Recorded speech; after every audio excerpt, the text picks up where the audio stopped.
For today's Website Time Machine episode, we're going to have a look at Universal Studios. We'll take a deep dive into the Universal website over a period of 25 years. We're going to go all the way back to 1999 and just have a playful run through of that website. There aren't many lessons that we can learn from websites of that age, but it's, in my opinion, fun just to go back and see how many differences we've got. And that website was extremely different. Then as we move through the times, we're going to be jumping 8 to 10 years each time until we come up with today's version of the website. And we're going to be looking at that evolution. What's happening with things like the menu system, signposting, how the website's constructed, the look and feel. Has there been a change in the style of the website as it's been carried through? With this series, I always try to put you in the mind of a designer to second guess their decision making at each step of the way. The reason why I pick large established brands is because we know that they will have a professional team either in-house or a third-party agency delivering that website. So all of the basics should be covered. There may be a few things that I'll point out that I don't particularly like, but that's the fun of it. There'll always be designs that I've created where someone will come and offer an alternative opinion. That's design. So let's hop in that time machine, go back to 1999 and have a look at our very first website. I'm looking forward to this one. Unfortunately, we weren't able to see the full version of this 1999 website. We're looking at the 2nd of February 99. We're back in the Wayback Machine, which is our little time capsule for old websites. And we can see here on the left-hand side, we've got one of these really old traditional menus, and it brings back so many warm, fuzzy feelings for me. This is exactly the type of website that I built when I was back in high school in the late 90s. My guess is we're looking at a table structure here where we would have had a 2-column split, and these images, we can see that the text is going right the way up to the edge of the image.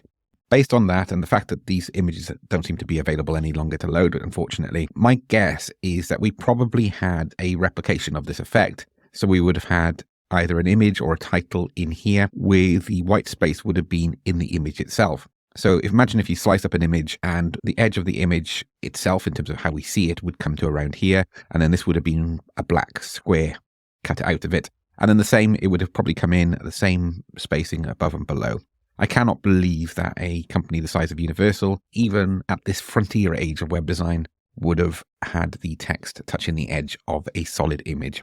So this is what we used to do, is use images to create effects because of limitations with software. And we do this far less now because of responsive design and the fluidity of layouts and being able to drag and drop.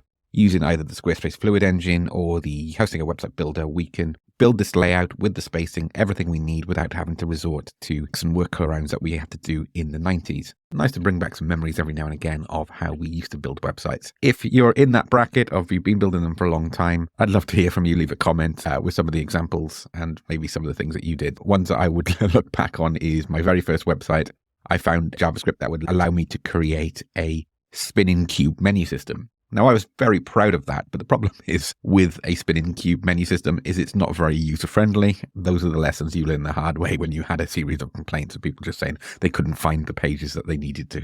I think that's enough of the first one. Some things to note as well is the width of the page itself is really narrow. That probably fits into not even 800 by 600, so it could be 640 by 480 resolution. So the old CRT monitors with a really low resolution, this would have filled maybe 3/4 to the full page. And if it looks like an email template in terms of its structure, that just tells us how slow the email designs have progressed when comparing them to websites. It is a real shame how we are still so limited with email design. We move on to 2010, so we're jumping ahead 10 or 11 years. And yeah, this is a really good example of a website for that era. We've started to play around with interactive experiences. We've got this carousel here. I'm not sure what the arrow is supposed to do because I'm pressing on the arrow and nothing's really... Oh, okay. So there's a delayed animation with the arrow, not a great user experience. This is mirrored from a Blu-ray or DVD menu. So you can see the DVD and Blu-ray option here. I don't want to knock it too much, but things like the user experience, that is just atrocious. Is that a link? It's designed to provide a reflection of this menu system here. And yeah, I'm just looking at these arrows. Some of these won't work, obviously, because we're looking at a snapshot of the website as opposed to the fully working website. And I think the website's actually crashed. Yep, so it's crashed with that menu system open. Okay, we're back. So let's have a look at the DVD Blu-ray page if that's still available. No, it doesn't seem to be linking through. So we've got the use of graphics. And again, this is a graphic designer who reluctantly is adapting to web because even in 2010, we were creating websites that were more structurally fluid, that would fit browser windows. We're not talking about fully responsive designs, but designs that would be better suited than this one here. Everything's become more commercialized in the 14 years that we've had since 2010, but I can honestly say from memory that this trend started before this site, so this one took a little while to catch up. It's actually started opening the movies and TV show menu page in here. So wow, we've got a very different looking site here via this link. So that was by clicking on the DVD Blu-ray option, and we can look at it, it's taking us through, and it doesn't seem to want to load it very well, but we had a quick glimpse then of what that looked like. So let's jump on ahead another 8 years to 2018, and we can see this site is starting to look more like what we'd see a professional modern website look like. If you were to put this live now, it wouldn't be out of place. It ticks all of the main boxes that we're looking at. So these slider header areas are the ones I try to avoid too much, but I suppose if you're looking at the universal website, you're going to be going for more of an experience as opposed to I need to buy now, potentially. And it's outlining some of the movies that are coming up or available, released at that time. We've then got featured news, and this masonry style structure is very popular now, and it's a really nice spacious way of laying out the content as well. These are techniques that we use on far more corporate websites on a regular basis. Again, we've got video signposting here. So these are linking off to various videos about each movie title. In that carousel, we've got very much the Plex or Netflix style movie cover effect. It does a lot of the work for it, but we've got good accessibility here where the title of the movie may not be in the image. We can see it directly below. And we've got another bit of information in the metadata here. Either it's playing or when it's been released, and we've got the same effect here. So we've got different categories.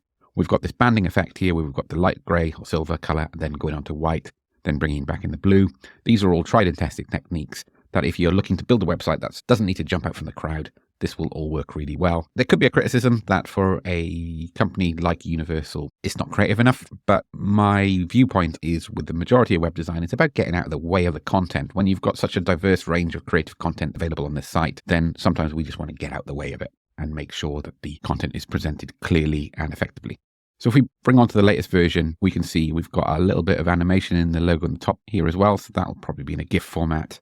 And that works really nicely because it's instantly recognizable. Then when we hover over the menu system, we can see that it's got a mega menu system. Now, this is probably my biggest criticism with this particular design, is this mega menu signposts off to the 4 main areas, but there's so much empty space here. And I'm not looking at this on a disproportionately large screen. I'm actually viewing this on 2/3 of my screen because I've got an ultra wide, and the resolution isn't ridiculously high. Therefore, I would say that this could be more compact. We could have this line in here, and the mega menu doesn't need to go across the full width. Or if it does, bring the content in or make use of this space better, because we've got a long way to bring our mouse to access the website. Another criticism is these logos aren't clickable. I click on that and nothing happens, and that's not great. It seems like the mega menu is almost pointless for this amount of content. I love mega menus. I think they provide a really nice individual feel for the website, but you've got to have a reason for them. As for the rest of the site, it's hardly changed in 6 years. So I'm just going to go back and double check to make sure that, yeah. So we looked at 2018 and we can jump to the current website, and I don't think it's changed much at all. If at all, I think the core structure is the same, because I believe that this, we can see the Universal logo behind here. I think this is just a loading glitch. So my gut feeling is it's going to be the same menu system or very similar to this, with that same effect. We've got the same carousel, we've got the menu system below that, secondary navigation here. And yeah, I think this is a website that's probably in need of a little bit of a spruce up, a little bit of modernization. It is starting to look a little bit dated around the edges. I know I said that, if we go back to the previous one, that this would still hold up today because it covers all of the basics. That's not necessarily a compliment for an organization as large as Universal. You'd expect them to be at the foreground of modern web design and bringing in some of the latest features, maybe a little bit more interactivity. A hero grid here would be amazing, where you'd have the graphics behind it and then you'd have the video and the play button built into the header. It's not a overly complicated thing. The slideshow works okay. I think you get away with it with an organization like Universal, but yeah, could do better. If you feel I've missed anything whilst looking through these, there's a main feature that I should have gone into more detail, leave a comment. And as always, feel free to subscribe if you want more content like this. And if you missed it, I went through the same process with the Pringles website, quite startling the difference between the start and the end, and that's available on this link here. Otherwise, I'll catch you next time. Cheers.